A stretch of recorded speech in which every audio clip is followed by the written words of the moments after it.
E aí, internautas pensadores, tudo bem? O que vocês vão ver agora é um corte de uma das lives que eu fiz. Peço o favor de inscrever-se no canal, curtir o vídeo e para quem puder contribuir com o nosso projeto no Apoia-se ou na chave Pix que estão aqui na descrição, ficaria muito agradecido. Muito obrigado. E partimos agora aqui para ética moderna, para o período moderno. Um dos maiores representantes da ética moderna vai ser o filósofo Kant. Ora, Kant vai falar o seguinte: uma ética que possa ser pensada por todas as pessoas, uma ética então universal. Ele está buscando então uma moral, que possa ser compreendida, e praticada por todas as pessoas. Por isso que ele está em busca de uma moral formal e autônoma. O Kant traz muito essa ideia, de busca pela maioridade, inclusive no livro dele, O que é Esclarecimento, ele trabalha muito, essa ideia de saída da minoridade e busca da maioridade. O que seria essa busca da maioridade? Essa busca de saber, então, pensar e agir por si mesmo, sem precisar de influências externas. Então, é o seguinte, uma moral heterônoma, é o contrário de autônoma, a heterônoma é aquela que é dada por fora para nós, aquilo que nos é dado pelas instituições como a religião, família, Estado, cultura, essa é a moral heterônoma, na qual é aquela determinada, então, pelos, é, pela sociedade, pelas várias instituições sociais. Agora, moral autônoma é aquela que é dada ao próprio ser humano. Por isso que o Kant vai fundar a moral que ele quer buscar, naquilo que é comum a todo ser humano, que é a racionalidade. O Kant vai falar, então, que só conseguiremos alcançar a maioridade através dessa moral, através dessa busca, então, de pensar por si mesmo, de refletir, e agir por si mesmo, naquilo que ele chama, então, de consciência moral. Ele vai falar, então, que a moralidade só é alcançada através é, dessa consciência, então, presente aí em todos os seres humanos, que é aquilo, então, que diz respeito às nossas avaliações de conduta, aquilo da qual, então, nós estamos sempre carregados ali em, em praticar, a autoavaliação, saber, então, por que agimos do jeito que agimos. E ele vai falar o seguinte: se todo ser humano é racional, ele, então, pode pensar por si mesmo, e aí ele pode, então, agir por si mesmo. Então, para Kant, é como se a nossa própria racionalidade, o nosso próprio cérebro, nos desse a ordem de como nós devemos agir. Essa ordem, é o que ele chama de imperativo, tá? Imperativo, então, é uma ordem dada, mas não, no caso aqui, uma ordem dada por outra pessoa para nós, mas sim uma ordem dada pela nossa própria razão, pela nossa própria consciência. E ele vai, então, distinguir ali dois tipos de imperativos. O imperativo hipotético, tá? Na qual, então, nós falamos aqui de ideia de utilidade, ou seja, a fórmula se eu quero B, então eu preciso fazer A. Mas se eu não quero B, então eu não preciso fazer A. Então, aqui a gente não fala muito em questões de moralidade, porque há liberdade de escolha. Afinal, se eu quero ter uma boa nota no Enem, eu tenho que estudar. Agora, se eu não vou nem fazer o Enem, então eu não precisaria aqui, estar estudando, porque eu posso, sei lá, buscar aqui, estar aqui estudando simplesmente pelo conhecimento, simplesmente por curiosidade, de conhecer o canal, ou posso escolher não estudar também. Então, é uma questão de utilidade, que pode ser ou não útil para nós. Agora, quando a gente fala em imperativo categórico, aqui a gente está falando de moralidade, porque na fórmula do imperativo categórico devo fazer A, sempre, de qualquer modo. Então, aqui não há uma escolha, de agir de modo diferente, porque se você agir de modo diferente, você vai estar agindo meio que contra a própria racionalidade. né, contra a própria consciência humana. Né? Então, o imperativo categórico não nos dá essa questão, então, de poder escolher fazer ou não. A ideia é o seguinte: devo fazer isso sempre de forma necessária, porque isso é o correto se fazer isso, o que a nossa consciência moral nos diz, né? Inclusive, ele vai falar, né?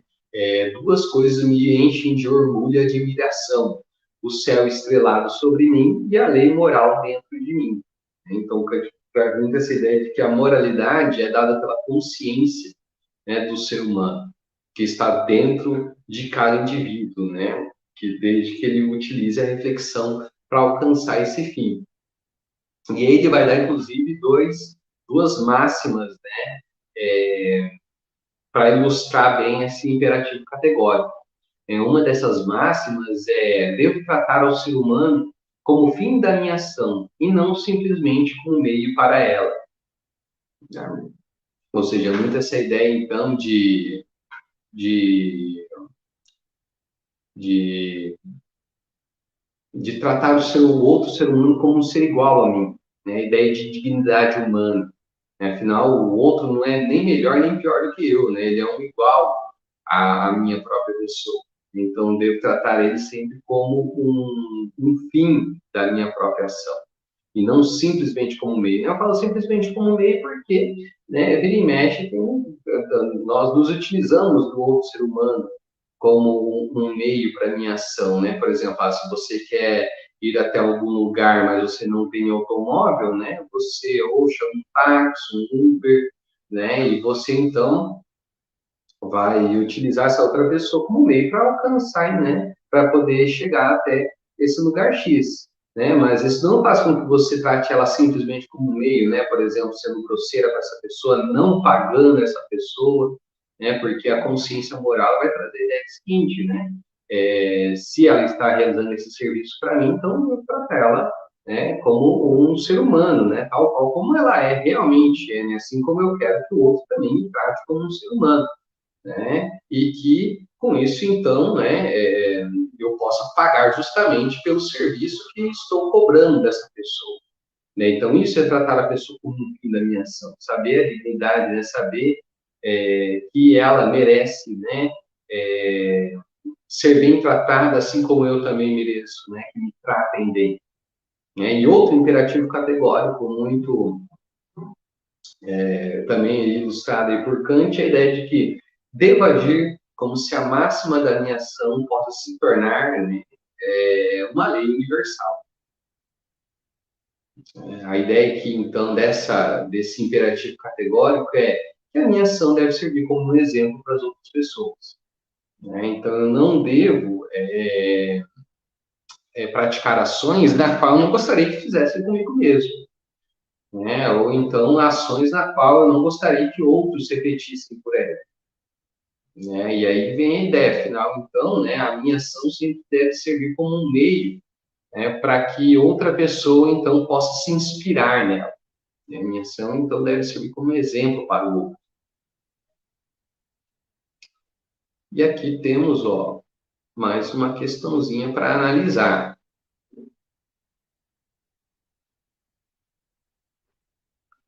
E ali no caso são dois excertos, né? Então temos ali também duas referências, né? A primeira fala, ó, Kant, crítica da razão prática. Né? Então, quando a gente fala da razão prática, a gente lembra que a ética também é trabalhada como filosofia prática. Então, vai estar falando sobre ética. Né? E o outro ali, ó, é do Fontella, que é Kant relido. Né? Uma poesia completa, basicamente um livro de poemas, da qual, né, um dos temas é o Kant. E vamos ver, então, o que os textos nos dizem, né? Duas coisas enchem o ânimo de admiração e veneração sempre crescentes: o céu estrelado sobre mim e a lei moral em mim. É aquela ideia, então, de que o Kant se admira muito, né, e sempre se orgulha muito da ideia, né, da imensidão do espaço, né, e também da lei moral que está presente na consciência, né, de cada ser humano. E o texto 2 fala o seguinte: duas coisas admiro: a lei dura cobrindo-me e o céu estrelado dentro de mim. Opa, se você perceber aqui, basicamente essa releitura feita aí pelo Fontella, né, ele vai inverter a ordem das coisas. Então é aí que a gente tem essa ideia, né? E aí a pergunta, inclusive, é sobre isso, né? Ó, a releitura realizada pela poeta inverte as seguintes ideias centrais do pensamento kantiano. Opa, o que está sendo invertido, então, ali, né, do pensamento do Kant? No caso ali, o que está sendo invertido ali, né? E aí a gente percebe lá na alternativa é o seguinte, ó, é a interioridade da norma e a fenomenalidade do mundo. Nossa, quase um trava-língua, né? Que maravilha, né?